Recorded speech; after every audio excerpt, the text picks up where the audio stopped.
नमस्कार दोस्तों, स्वागत है आपका हमारे चैनल पर, जहां हम लाते हैं आपके लिए प्रेरणादायक वीडियो और जीवन के महत्वपूर्ण सबक। तो आज हम जानेंगे एक ऐसे इंसान के बारे में जो सिर्फ 8वीं तक ही पढ़ाई कर पाया और एम्बुलेंस का ड्राइवर बनकर अपनी ज़िंदगी में कुछ पैसा कमाना चाहा। पर जीवन में सपने बड़े थे, लेकिन हर बार असफलताओं का ही सामना करना पड़ा। लेकिन एक दिन कुछ ऐसा हुआ जिसने उनकी ज़िंदगी बदल कर रख दी। यह कहानी एक ऐसे छोटे लड़के की है जिसने अपनी कल्पनाओं को हकीकत में बदलकर दुनिया को खुशी और मनोरंजन दिया। जी हम बात कर रहे हैं वॉल्ट डिज्नी की, जिन्होंने दुनिया की सबसे बड़ी entertainment company the Walt Disney company बनाई। वॉल्ट डिज्नी का नाम सुनते ही हमारे दिमाग में सबसे पहले मिकी माउस, डिज्नीलैंड और बेहतरीन एनिमेशन फिल्में आती है। वॉल्ट डिज्नी ने दुनिया भर में बच्चों और बड़ों के लिए मनोरंजन की नई परिभाषा लिखी। लेकिन इस सफलता की कहानी के पीछे कड़ी मेहनत, असफलताएं और संघर्षों का एक लंबा इतिहास छुपा हुआ है।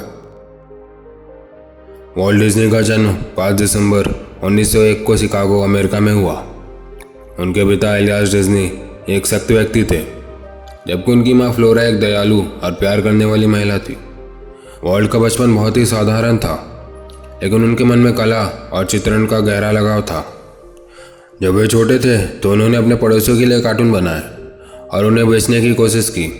वॉल्ट ने अपनी कड़ी मेहनत और प्रतिभा के बल पर चित्रण के क्षेत्र में आगे बढ़ने का निश्चय किया। लेकिन जैसे जैसे वह बड़े हुए, उन्हें यह एहसास हुआ कि सफलता के लिए सिर्फ टैलेंट ही नहीं, बल्कि सही दिशा और कड़ी मेहनत भी जरूरी है। वे केवल 8वीं कक्षा तक ही पढ़े थे और हाई स्कूल में केवल 1 वर्ष की पढ़ाई करने के बाद वॉल्ट ने 1918 में प्रथम विश्व युद्ध के बाद रेड क्रॉस के लिए एम्बुलेंस ड्राइवर के रूप में सेवा करने के लिए अपनी औपचारिक शिक्षा छोड़ दी। वॉल्ट ने अपनी कला के प्रति जुनून को पूरा करने के लिए एक छोटी सी कंपनी खोली, जिसका नाम था लॉफोग्राम्स।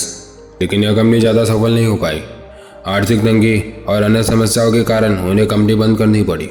उनकी ज़िंदगी में ऐसा भी बुरा समय आया कि उनके पास खाने के पैसे तक नहीं थे और घर का किराया देना भी मुश्किल हो गया था। उन्हें अपने दोस्तों के साथ किसी तरह अपना जीवन गुजारना पड़ा। यह वॉल्ट के लिए एक बड़ा झटका था, लेकिन उन्होंने हार नहीं मानी। अपने भाई रॉय के सहयोग से उन्होंने फिर से शुरुआत की और डिज्नी ब्रदर्स स्टूडियो की स्थापना की। 1923 में उन्होंने हॉलीवुड में अपने सपनों की ओर पहला कदम रखा। यहाँ उन्होंने एक एनिमेटेड शॉर्ट फिल्म बनाई जिसमें मिक्की माउस का पहला रूप सामने आया। एक दिन चलती हुई ट्रेन में उन्होंने एक मिक्की माउस कार्टून बनाया, जो बाद में उनकी कंपनी का लोगो बन गया। मिक्की माउस वही कार्टून है जिसने वॉल्ट डिज्नी को पूरी दुनिया में प्रसिद्ध किया। इस कार्टून ने उन्हें रातों रात शोहरत और नाम दिला दिया और आज भी यह कार्टून हर उम्र के लोगों द्वारा पसंद किया जाता है। वॉल्ट डिज्नी को मिक्की माउस का आइडिया तब आया जब वे अपने स्टूडियो में बैठे हुए थे और अचानक उनके टेबल पर एक चूहा चढ़ आया। उस चूहे की हरकतों को देखकर वॉल्ट डिज्नी ने सोचा कि उन्हें इस चूहे पर एक कार्टून बनाना चाहिए। फिर उन्होंने मिक्की माउस बनाया और यही कार्टून उन्हें नई बुलंदियों तक पहुंचाने में मददगार साबित हुआ। 1928 में डिज्नी ने स्टीम बोट विली नामक एक फिल्म बनाई, जिसमें मिक्की माउस की पहली बार आवाज़ सुनाई दी। मिक्की माउस ने पल भर में लोगों के दिलों में जगह बना ली। इस फिल्म ने डिज्नी को एक बड़ी पहचान दिलाई। इसके बाद डिज्नी ने कई और मिक्की माउस शॉर्ट फिल्में बनाई, जो सफलता के नए कीर्तिमान स्थापित करने लगी। वॉल्ट डिज्नी ने अपने सफर में कभी रुकावट नहीं आने दी। उन्होंने अपने स्टूडियो में कई नई तकनीकों का प्रयोग किया, जैसे कि रंगीन एनिमेशन और टेक्निकलर फिल्में। 1937 में उन्होंने स्नो वाइट एंड 7 ड्वार्फ नामक एक एनिमेटेड फिल्म बनाई, जो उनकी सबसे बड़ी सफलता बनी। यह पहली फुल लेंथ वाली एनिमेटेड फिल्म थी जिसने दुनिया भर में धूम मचाई। डिज्नी की कल्पनाएं यही नहीं खत्म हुई। उन्होंने यह सोचा कि क्यों ना एक ऐसा थीम पार्क बनाया जाए जहां बच्चे और बड़े दोनों एक साथ आनंद ले सके। 1955 में उन्होंने कैलिफोर्निया में डिज्नीलैंड खोला। यह पार्क लोगों के लिए एक जादुई दुनिया बन गया। यहाँ लोग अपने फेवरेट कैरेक्टर से मिल सकते थे और अमेजिंग राइड का मजा भी ले सकते थे। वॉल्ट डिज्नी का परिवार भी उनकी सफलता में एक महत्वपूर्ण भूमिका निभाता है। उन्होंने 1925 में लिलियन बंडे से शादी की। उनकी 2 बेटियां और 2 बेटे हुए। वॉल्ट ने अपने परिवार के साथ समय बिताने की कोशिश की, लेकिन उनका काम कभी कभी उन्हें समय से दूर कर देता था। फिर भी उन्होंने हमेशा अपने बच्चों को अपनी कल्पनाओं के बारे में बताया और उन्हें प्रोत्साहित किया। हालांकि वॉल्ट डिज्नी ने कई बार सफलता का सामना किया, लेकिन उन्होंने कभी हार नहीं मानी। उनके जीवन में कई कठिनाइयाँ आई, जैसे कि आर्थिक संकट और प्रतिस्पर्धा, लेकिन उन्होंने हमेशा अपने लक्ष्यों की ओर आगे बढ़ते रहने का निर्णय लिया। अपनी कड़ी मेहनत और दृढ़ता के कारण डिज्नी का नाम एंटरटेनमेंट इंडस्ट्री में सबसे ऊपर आ गया। उन्होंने पिनोकिया, फैंटासिया, डम्बो, सिंड्रेला और बॉम्बी जैसे कई कालजाई फिल्म बनाई।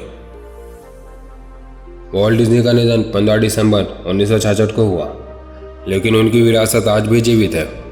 उनका नाम आज भी बच्चों और बड़ों के लिए प्रेरणा का स्रोत है। डिज्नी की फिल्मों ने हमें हंसाया, रुलाया और सपनों की दुनिया में ले गए। वॉल्ट डिज्नी की सफलता की कहानी हमें सिखाती है कि जीवन में कठिनाइयाँ आ सकती हैं, लेकिन अगर हम दृढ़ संकल्प और मेहनत से अपने सपनों के पीछे चले तो हम किसी भी कठिनाई को पार कर सकते हैं। उनकी कहानी एक इंस्पिरेशन है कि आपके सपने सच हो सकते हैं अगर आप उन्हें पाने के लिए मेहनत करें। आज डिज्नी एक ऐसा नाम है जो हर किसी के दिल में बसा हुआ है, और यह सब संभव हुआ है वॉल्ट डिज्नी के अद्भुत सोच और मेहनत के कारण। तो दोस्तों, आज के वीडियो बस इतना ही। मुझे उम्मीद है कि आपको वीडियो पसंद आई होगी और आपको इससे कुछ सीखने को मिला होगा। तो अगर आपको वीडियो पसंद आई तो इसे लाइक कीजिए और अपने परिवार और दोस्तों के साथ जरूर शेयर कीजिए। और ऐसे और वीडियोज़ के लिए हमारे चैनल को सब्सक्राइब कीजिए और बेल आइकन पर क्लिक कीजिए ताकि आने वाली कोई वीडियोज़ आपसे मिस ना हो। और हाँ, हमें कमेंट बॉक्स में ज़रूर बताइएगा कि आपको यह वीडियो कैसी लगी और आप नेक्स्ट वीडियो किस टॉपिक पर चाहते हैं। इस वीडियो को पूरा देखने के लिए आपका बहुत बहुत धन्यवाद।